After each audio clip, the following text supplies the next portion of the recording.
Power Book 2 Ghosts, Season 3, Episode 1, Deja Vu.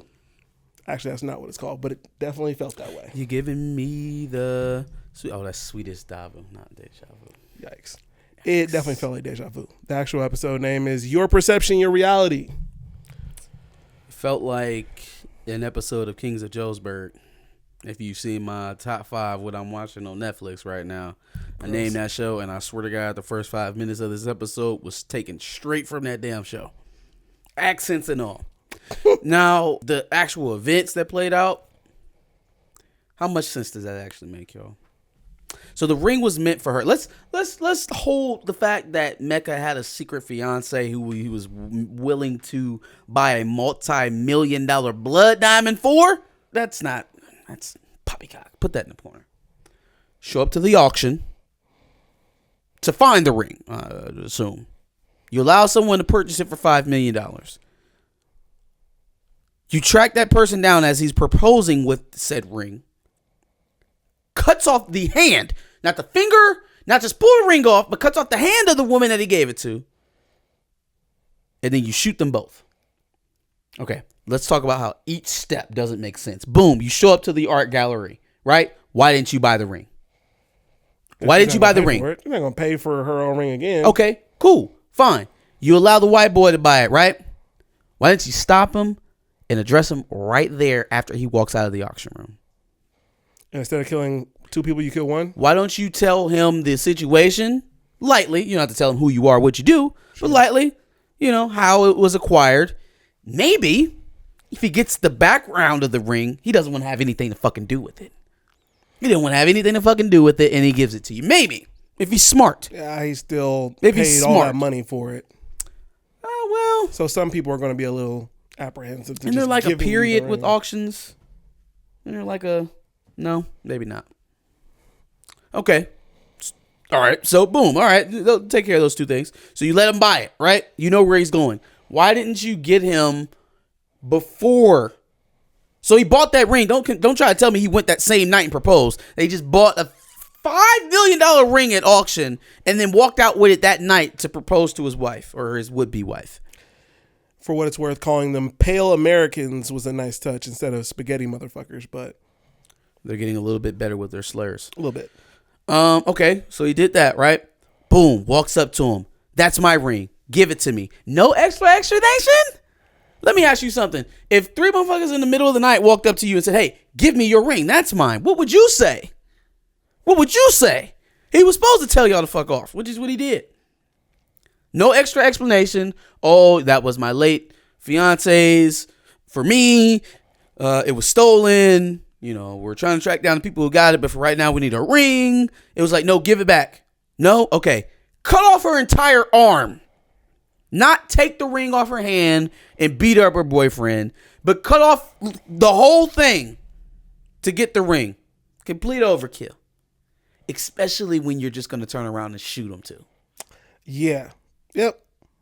But we have to establish this new plug from London. It's a big bad. Yeah. They're the big bad now. And she has a big bad crew as well. They've made a bunch of irrational decisions, so now they're the big bad. And she has a big bad crew, including Jeffrey from Bel Air. No, he's not in there. This is his part-time job.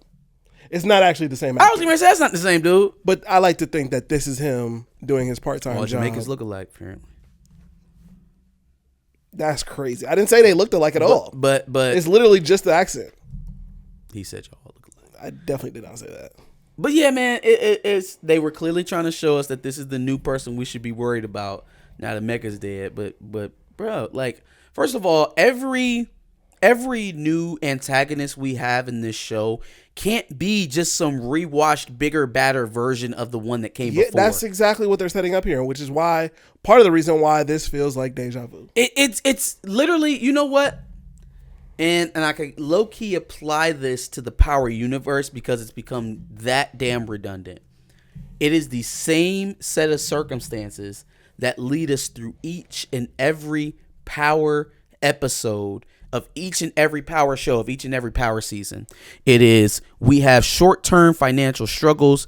We need to do these short-term deals to appease to make these payments, to make these payoffs, to pay these people, which will ultimately lead us to killing them and superseding their spot. And that is the track of every power show. I need to do something to make money. A way to track me down. Yeah, I need to make more money. Need to make more. Oh, I need to make money to pay this person off. Oh, I need to make money to pay for this court case. Oh, I need to make money for this. Oh, the plug's on my back. He said I got to pay him this. I need to make money real quick. I got to make $100,000 in 5 days. How many times in all of these shows put together has a character been placed with a situation where he has to come up with a large sum of money in a short amount of time with no prospects of how to figure it out? How many times are we going to rework that thing? Even though they really want to get out of the game and just live a normal life. Well, we don't even have to take it that far. I mean, you can do it for Tariq. You can do it for Tommy. You can do it for Ghost. You can do it for Rock. You can do it for Kanan. You can do it for Marvin. You can do it for Lou.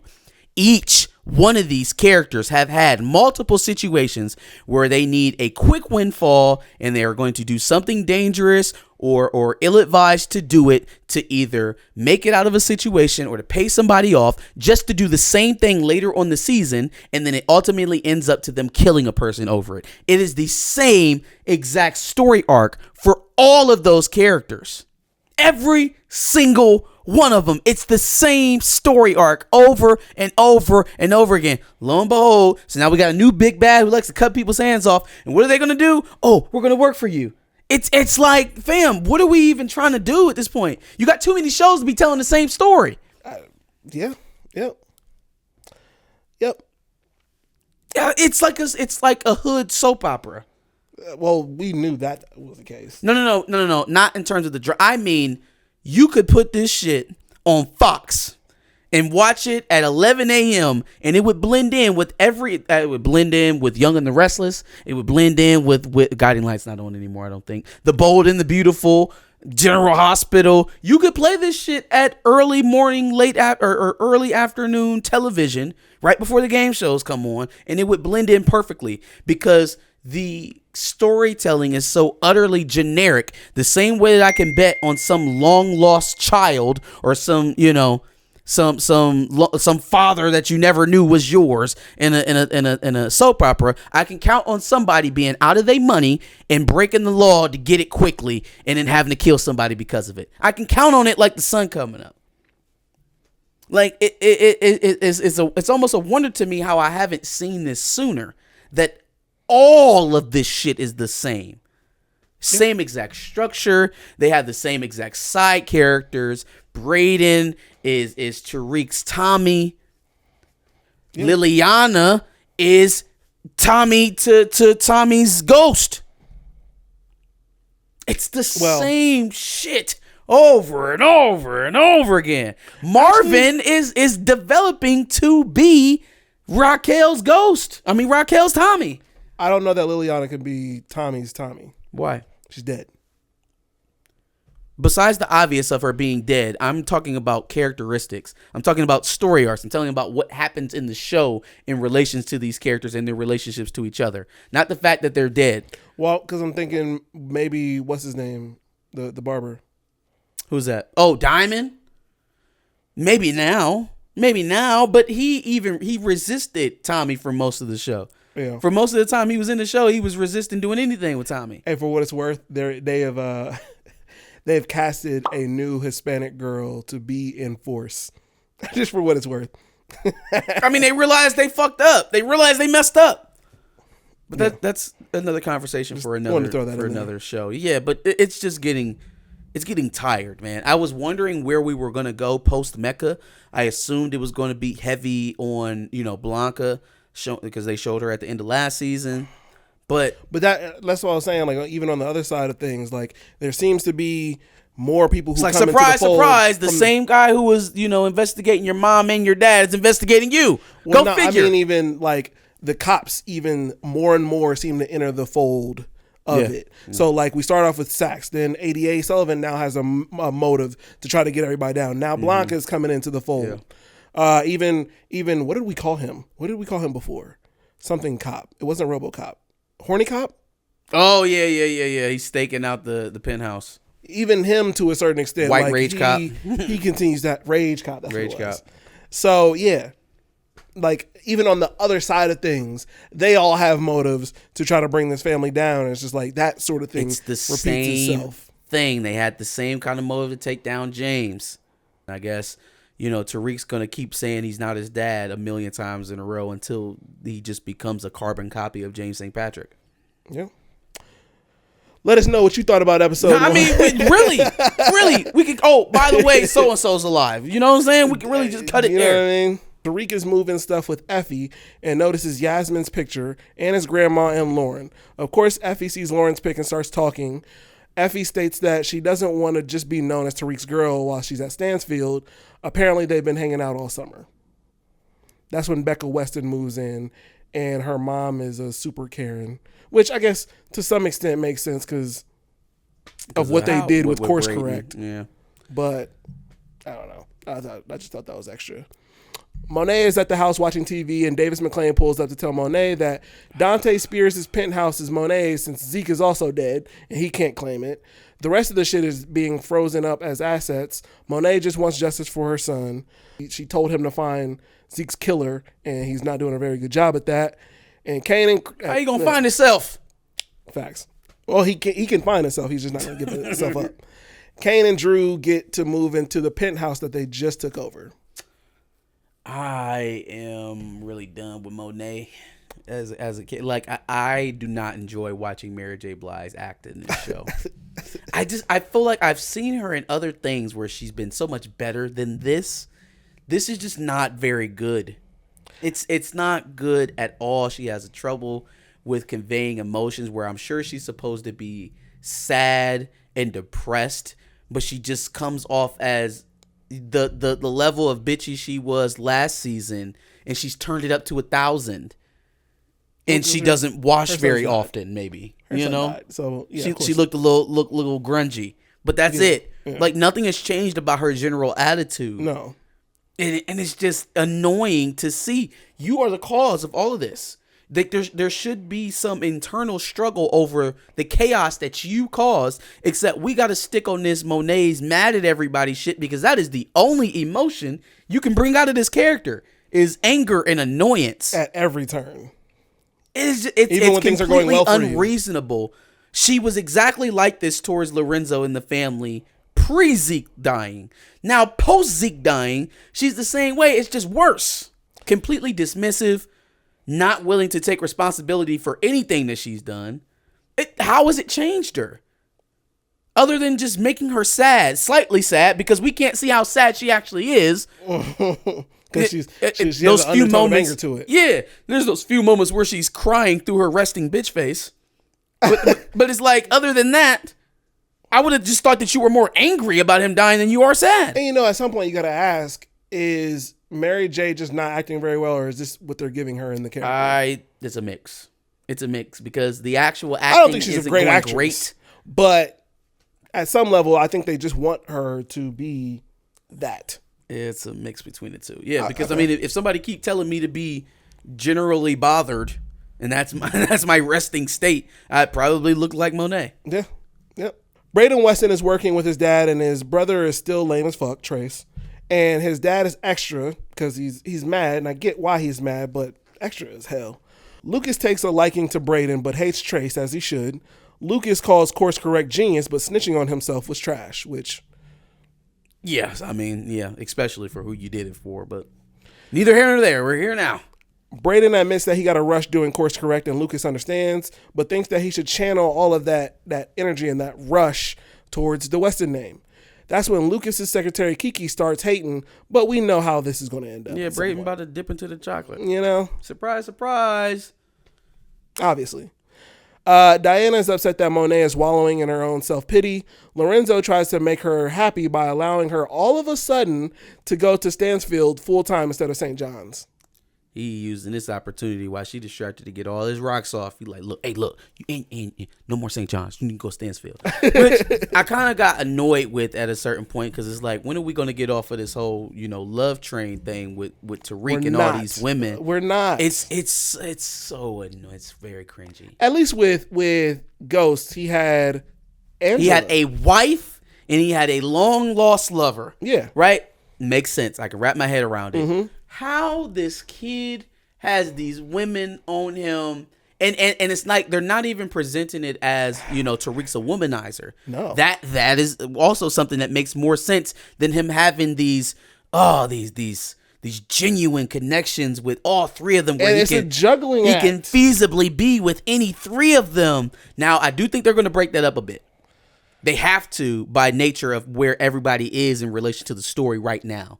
We'll talk about some of that. It's not a natural, hey, how could he ever really care about me the way that he says he care about me when he got these other women with him and he telling them the same shit, the exact same stuff. Well, at least at the very least, right this second, he's only juggling two because Lauren is dead. They don't even okay. They don't even like position it or present it as in, oh, well, Tariq's a F boy. You know what I'm saying? He's an F boy. No, they don't present it that way. Like he has genuine feelings for all three, and they just all happen to love him, even though they know about each other. All three of them. Yep. No.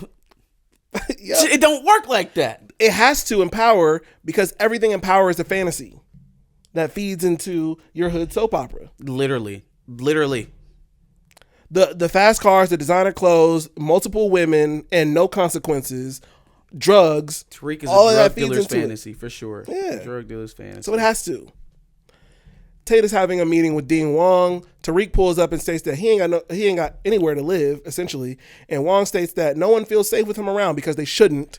It's the little details that make stories not make sense. So he got a housing he got removed from the Westing room. Right, because Brayden obviously left. Yeah, and they haven't kicked him out of school, but they haven't reassigned him new housing. Where did you were just going to intentionally make him homeless so he could drop out or something, or what? Tate takes this as an opportunity to help Tariq for a favor at some point. Tate then confirms that with Tariq that he's doing this for a favor, and since Tate's current race is too close, he may need Tariq's help. He leaves, but not before telling Tariq to rebrand, which. More obvious advice. Yeah, I just didn't know, like, why would Tate giving you that riot act about Black Lives Mattering, you know what I mean, be the thing? Like, again, high-profile student who hasn't been, expelled, still a student here. You want the added publicity of now not giving him anywhere to sleep? You want him to go tell people that even though he's been exonerated, he can't continue his normal life at school because the dean of the college doesn't want to put me into new housing. It just doesn't make any sense. Oh, but this random fucking advisor is reading me the riot act about how racist I'm being, so I'll immediately change my tune. Well, he is one of hundreds. In the sense of him being who he is at the school, yes, but then he was also running for governor at one point, and so it's not like he's completely random. If I was confident enough to leave him without adequate housing, knowing the scrutiny that's around him even being here at this moment, then Tate don't move that needle for me unless we're in Power Universe. I get that too. I understand. Drew and his boyfriend Elliot pull up to the penthouse because they think they'll get alone time, but Kane throws a party. Apparently he threw it to gain a new connect. The connect was somebody that I guess Lorenzo helped raise at some point. After Bro mentions Monet, Kane almost snaps, but Drew tries to come up with a different offer to no avail. I don't want to keep nitpicking everything about this story, but it's the best way to do your business to have a penthouse full of people in a penthouse that smart people know who was previously in here not too long ago. That's the best way to set up your new plug, your new connect. Yeah, because the new plug likes to party. Well, but think about what he's trying to use, though. Like, he's trying to use his relationship with his father to bring him in. And yet, that's not who you have driving the conversation or sitting at the table with you. You got No, but naked that's not, women and a whole bunch of motherfuckers who ain't got no business here. None of this. Yeah, that's not Kane's MO. His MO is dumb nigga shit. Dumb stuff. Just dumb. I wrote this note this way because I forgot Simon Stern's name and I forgot the boyfriend's name. The rich white man's boyfriend pulls up to Tariq about course correct because his name could be tarnished and bro is looking for cash after a breakup with the rich white man. He's very desperate. He's very, very desperate. Mm-hmm. Yeah, he doesn't have any money. For some reason, though, it's got to be more than just not having no money after the divorce. Go get a job, fam. Like, it ain't that wouldn't make me press no drug dealer who I know had verified bodies. That's just not. And fam, you worked for Simon Stern. I can't imagine your resume looks terrible. You literally worked for that. There's man. getting blackballed. Maybe he doesn't find a job in the position he was before, but like, you can get any job. You're not desperate enough that you about to go out here and extort a killer. Yeah, something else is going on with homeboy. I think we're gonna find out in the coming episodes. Well, maybe or maybe not. Maybe it's just some more random nothingness. It's hard to tell. Brayden and Tariq pull up to Kane's after the party. Brayden wants to keep everything going. Tariq is relieved about not doing the business. Kane asks about Effie and Tariq tells him to chill. Bro, the guy from London who is Jeffrey, pulls up to the penthouse with major guns. That's when the plug from London, whose name doesn't get revealed until later, that's when she pulls up with somebody that they kidnapped. Who was that girl? Did they mention who that girl was? That got kidnapped? Oh, the chick? No. We'll probably find out who it was. It was just a random person that they killed. They were asking about what she said that she knows Mecca, obviously. Yeah, she knows Mecca. And she probably should have had some more information than what she had to offer about what happened to him.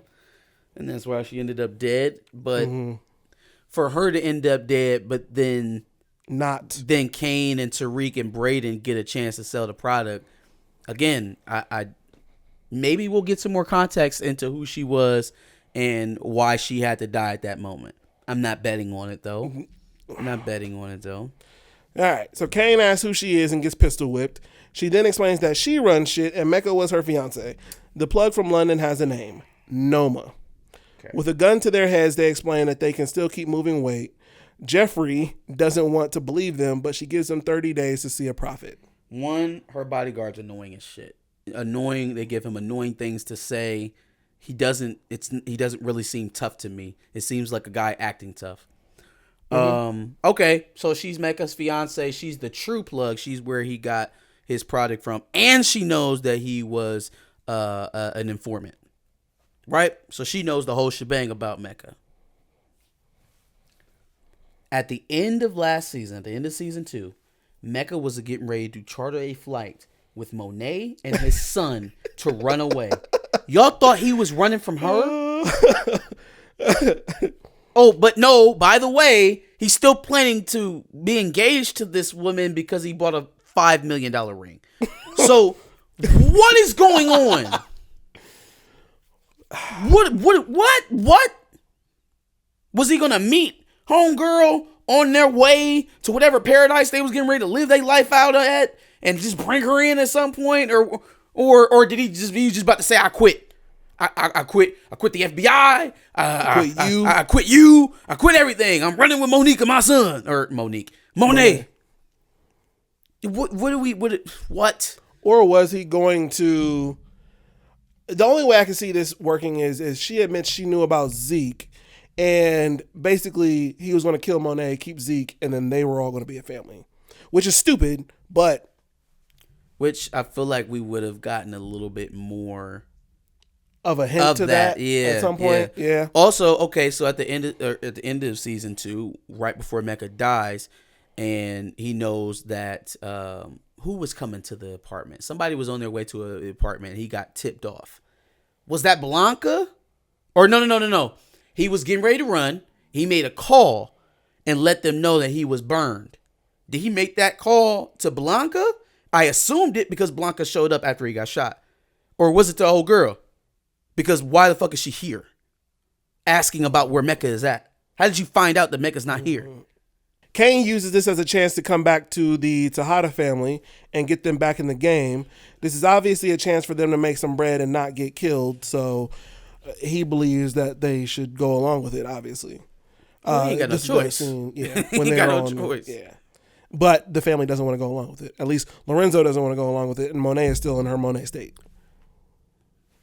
I probably wouldn't go along with what my son is talking about right now. Considering everything that just happened? But I would take the reins. I wouldn't just sit back and say no and throw my hands up. Mm-hmm. I would be like, okay, I need to meet. So next time you see the butler, let him know that I need to talk to homegirl and we can work this out.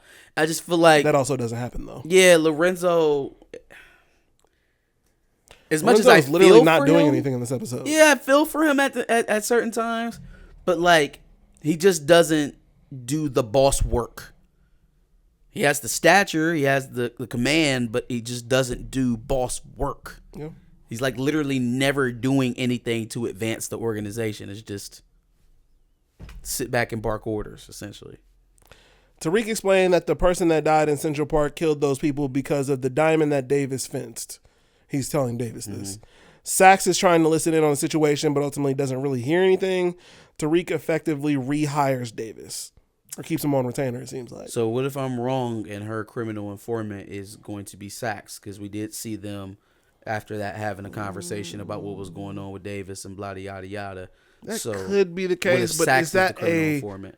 Is that really a confidential informant? If he can get firsthand knowledge of what Davis is doing as the consigliere towards the Tejadas, if he can draw a connection and show that Davis is going above his role as a lawyer for the Tejadas, and he can be a witness to that. I guess you are on the inside, but you're. What I don't work, but you're not really on a high level with any of them. He's high enough. If if he works for Davis and Davis is the consigliere for the Tejadas, he's close enough. The problem is that attorney-client privilege comes in, right? Yep. Like if you're a lawyer, if the Tejadas are clients at your firm, I don't have to tell you anything. Yeah, like how could he even testify to anything? You know? Yep. No more than a therapist is expected to come in and give you inside information or anything like that. He can't do that. All right. Diana apparently moved in with Becca Weston. Apparently Becca knows about Diana and the Tejadas because she Googled them. What a coincidence. Also, Diana apparently Googled her. Such a cringy ass scene. I agree. So and also, first of all, what's the likelihood that they're roommates? Second of all, what's the likelihood that they're roommates considering Diana just signed up for Stansfield?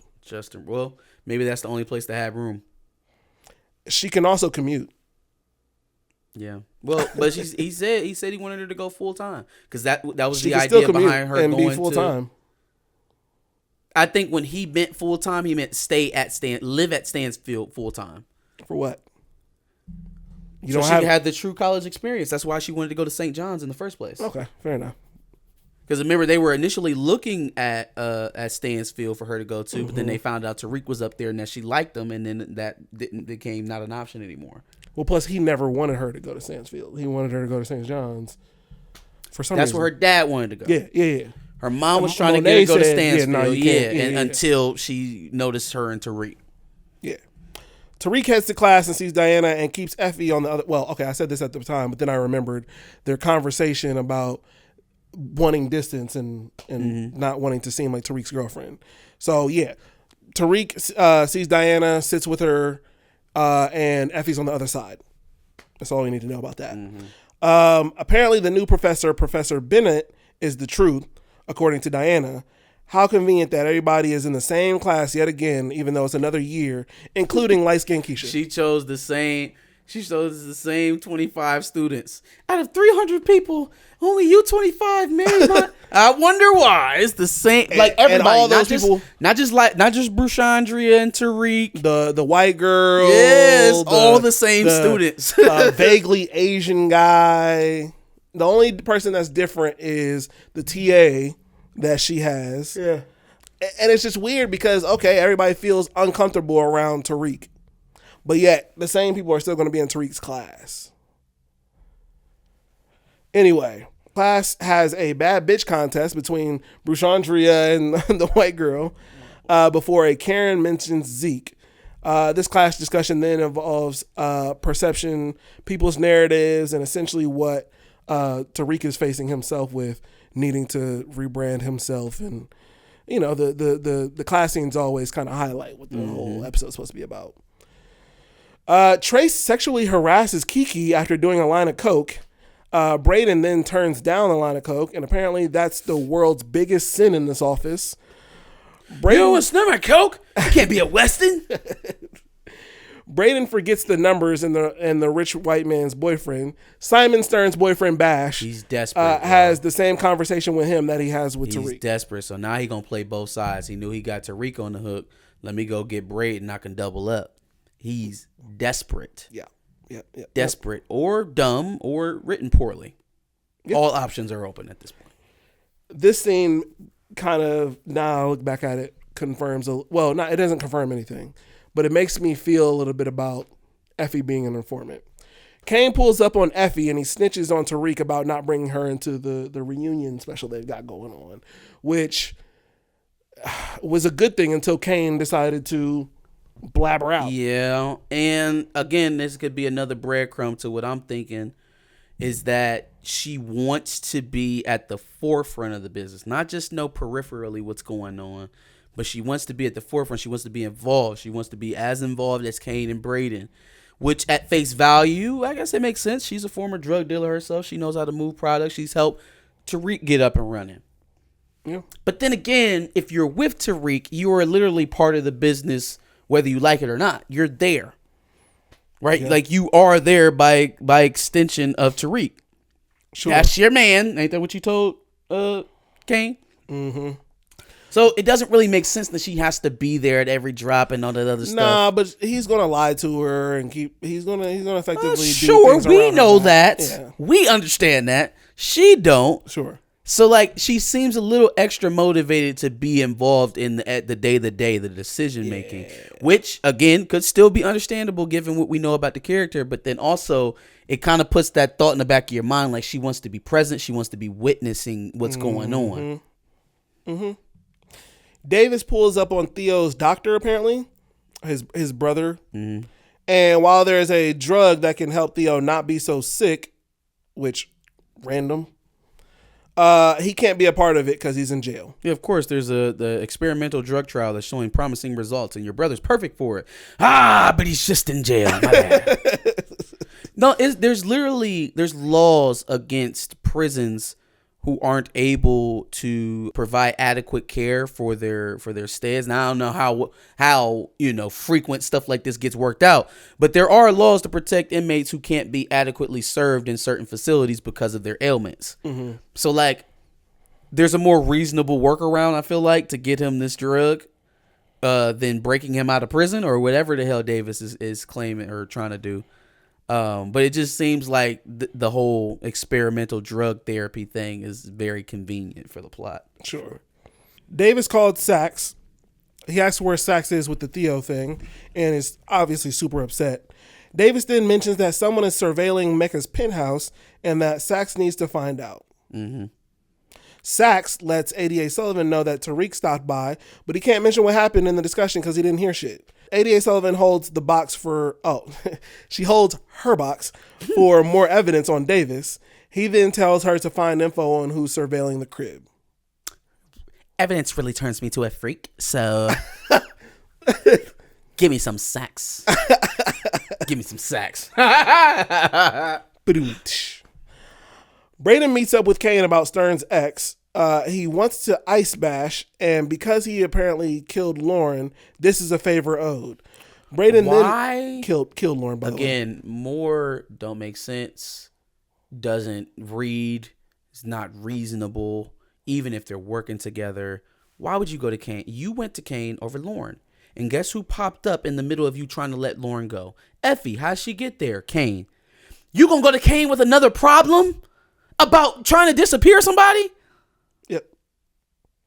Yep. You deserved what he did to you when y'all was walking into that hotel. You deserved every bit of it. You keep acting like this dummy, this dumb goober. You're not a goober no more, Brayden. You a full-blown drug dealer. You in it now. Sure. Sure. You had an opportunity to get out. You didn't take it. You want to be a drug dealer. So stop being so damn dumb. Yeah. Or stop writing him dumb. Again, all options are open. Yeah, sure. Brayden then mentions that he can come up with nicknames for Kane, and somehow it would seem the first one that came to his mind is probably a 6-letter word with a hard R at the end. You know I can make up jokes about you way easier. I've had thousands of years of propaganda. That's funny. Tariq pulled up to Bash to propose a new business startup and wants to give Bash a job for it. Bash doesn't seem to go for it. Because Brayden hasn't actually killed anybody yet, he is absolutely shook about the prospect of doing it now. Bash mentions that Tariq is the same as Ghost. Ghost wore a Tom Ford suit, and Tariq wears a college hoodie, which is cap because Tariq wears Balenciaga. Givenchy, Balenciaga, Louis V. He had on a Louis V sweater under his suit that college he wore hoodie. Get the fuck out of here. I wear designer, fam. Just like my dad. Cartier. It's just a hoodie or a sweater and not a suit. Moncler jackets every winter. Tariq gets pissed and stabs Bash in the stomach and saves Brayden from killing yet again.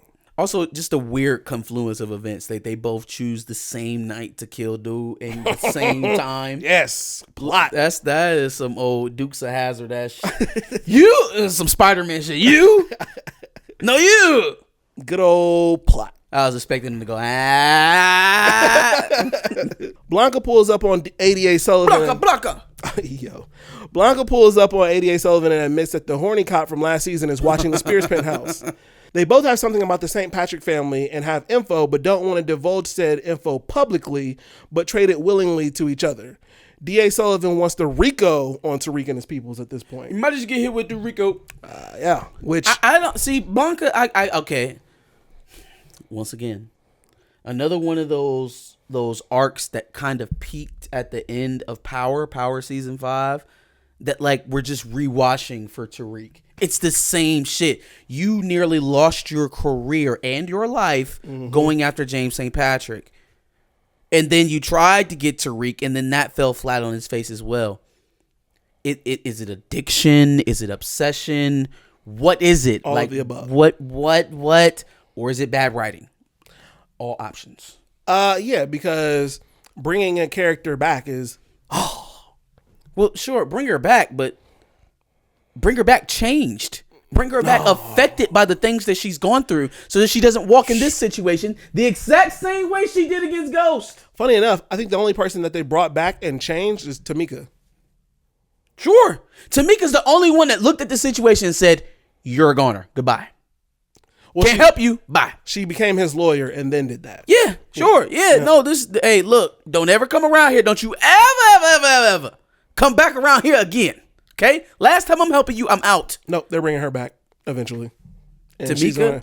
They're going to bring her back and then have her have some sort of weird vendetta against the St. Patrick What family. is an arc? There are no arcs in this show. It is just It's not an arc. It's a full circle. Just loop all the way around.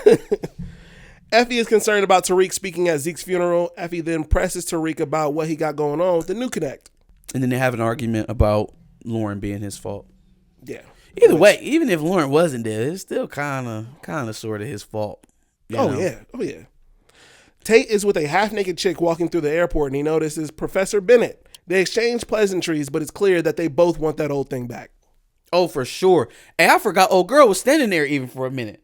They completely zoomed her out of the shot. They were just having conversations. I feel like he grabbed her hand or something like that. I'm like, is Shorty still with him or did she walk off?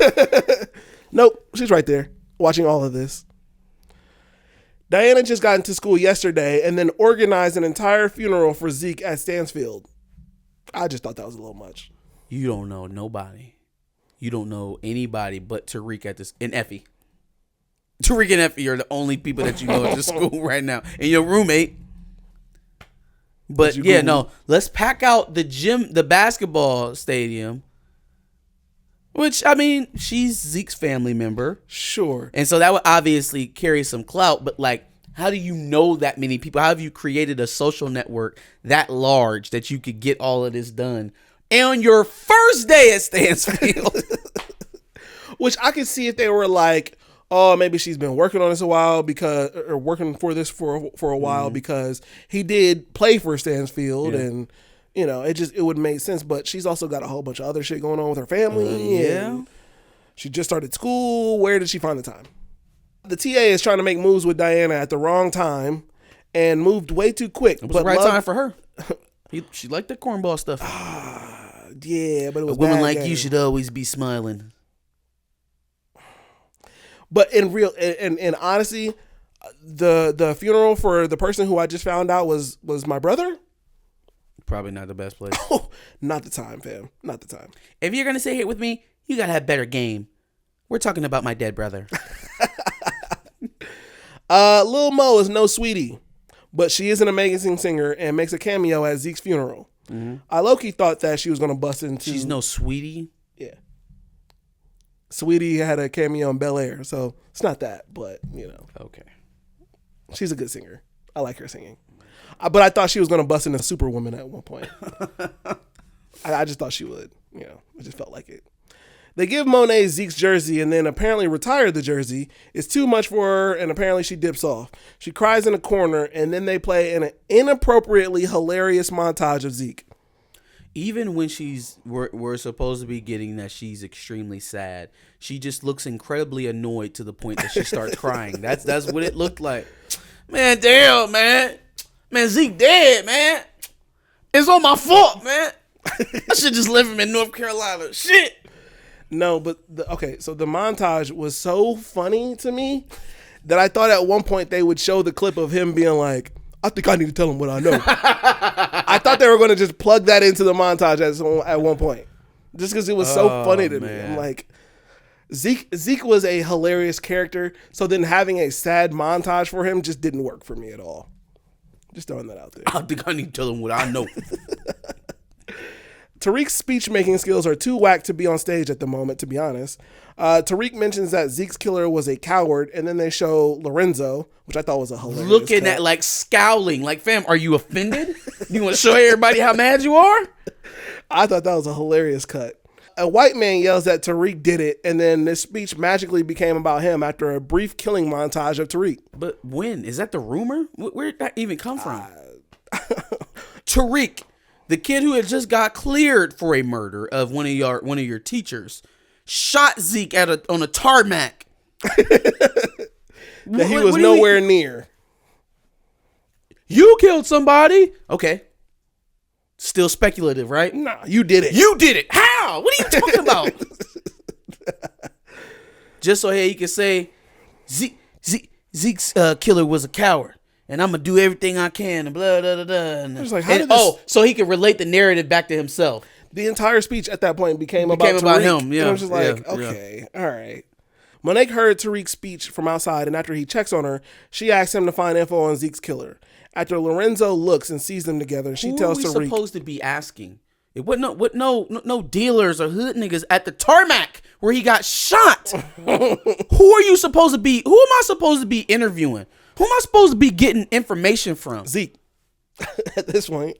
Like, even to expect that from Lorenzo at that point, like, yeah, we know he actually did it. But who is he supposed to be asking? Who am I supposed to be getting answers from? Ask Zeke's dead body. Maybe he'll Anybody working at the terminal at that time didn't know Zeke. So what? And the police ain't even got no information. So what exactly am I supposed to be asking here?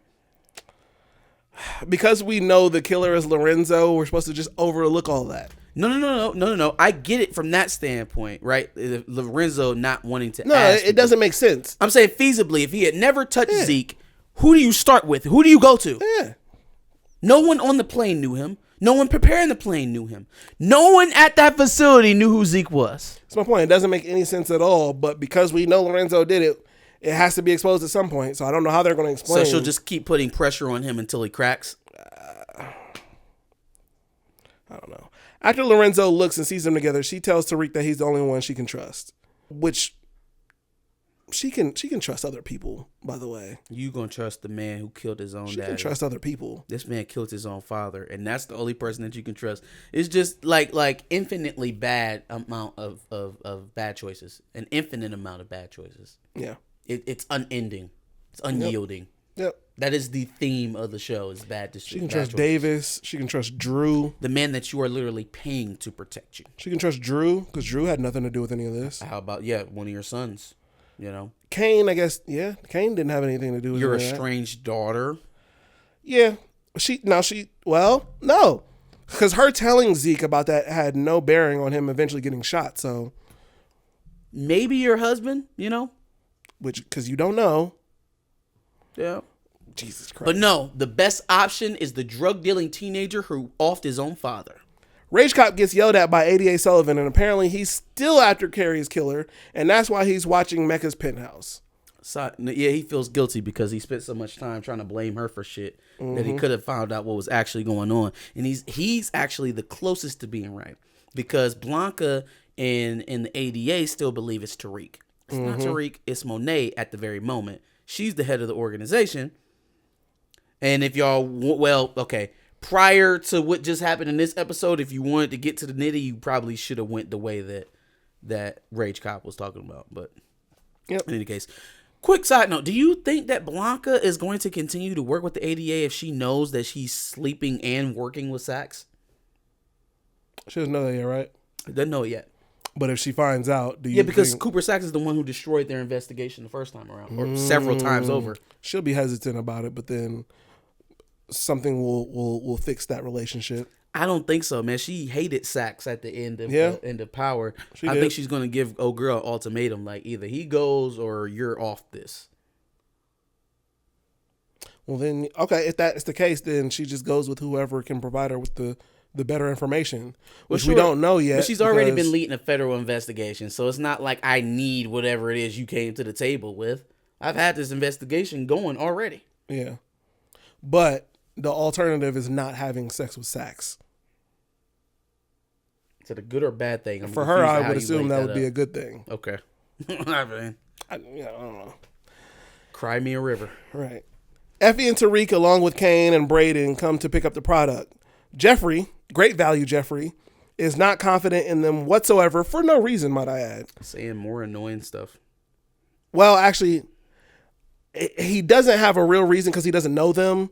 But for us, we know because they don't have a plan on getting this product off. Mm-hmm. So it turns out he has a good reason to not be confident in them. But he doesn't know that yet. 88 Sullivan pulls up in her Volvo to speak with Lauren because she's apparently in witness protection. I don't know how that happened. I have a theory, but they're not making it make a whole lot of sense based off of what they showed us the last time we saw Lauren and what they're previewing in this next episode. So marry that. Make it make sense. That is my challenge to the Power Writing Room. Well, Effie is the informant, is my theory. I was going to ask and that's the only reason why Homegirl's alive. Which is still weird based off of what we seen at the last season, off of what y'all set up. See, now, like, it's still bad storytelling because what you showed was old girl turning her back, fired a gun, boom, it's over. We gonna pretend it never happened. And then Effie went back home and cried in a bed because she was so distraught over what she just had to do. Which was turn over Lauren to 88 Sullivan to hide her out. How do you make it make sense? Okay. Boom. Bow. But see, why would you need to fake shoot into the air when no one was around? That's why it don't make sense. They literally show a clip of the preview for the next episode of Lauren like driving into some fucking water in a car. She didn't try to drown her. She shot her. Or at least that's what y'all try to make me think. So like my theory is that she either pretended to kill her or was about to kill her and got stopped by somebody and convinced to turn state witness because she just got caught trying to kill Lauren. But you know what throws a monkey wrench into that? Is the clip that I just saw of Lauren asleep at a wheel falling into some water. Where did that come from? Unless that's a scene from next episode. I'm just so confused on what's happening here. But my running theory is that if she has an informant, it's not Lauren. Yeah. It's Effie. Because Effie would have firsthand knowledge of what's going on. But Lauren is a witness to something. And that's why she's not... She's a witness to what? Well, I was going to say she's a witness to something. Well, all the shit that you just said. Oh, well, yeah. And they had to keep her... Yeah, no, they have to keep her close. So she doesn't... Yeah, no, people think she's dead. Yeah, and that too. Yeah, people think she's dead. Yeah. So she has to... Yeah. So there's multiple reasons as to why they need to hold her. Exactly. Yep, I'm the Ghost going to Rider say I movie. was very upset with this season premiere, especially when we got another show that's doing very well with everything that's going It's on. not. I don't even think it's comparable anymore. No, If they wanted to do Snowfall spinoffs, we would be eclipsing Power Universe very quickly. Yeah, there's more of a dedication to the actual story as opposed to. Well, I can't even say the characters, as opposed to just the drug aesthetic, which seems to be the more prominent thing. And yeah, it's the focus is on their outfits and the cars they drive and all the weapons that they shoot and how much money they're getting and how there's very real the consequences in the are. show. Yeah, and so it just becomes, like you said, a little bit more fantasy over that way. As opposed to getting a education from Snowfall. Education, it's better writing. Like I said, there's real consequences over on Snowfall. Yeah. And I guess I can't compare a third season to a last season, but even if this wasn't the last season of Snowfall, it'd be... Shit, I was about to say season 5 was better than this one as well. But yeah, no, I was severely disappointed in this one, but... Maybe they can pull me back in, but I'm gonna be honest, I don't see that happening. Not for this season, at least. We'll see. Give us your thoughts on episode 1 of season 3, Power Book Ghost. Give us your comments in the prompt below. Make sure you like, share, and subscribe. Come back next week for episode 2. Absolutely. And like you said, make sure you subscribe because we'll be talking about Power quite a bit. And if you watch Snowfall, obviously, subscribe for that as well because we got reviews for that. And we've got a whole slew of Power reviews for Power Book 2 Ghost, Power Book 3 Raising Kanan, and Power Book 4 Force. So make sure you go through the playlist and check them out.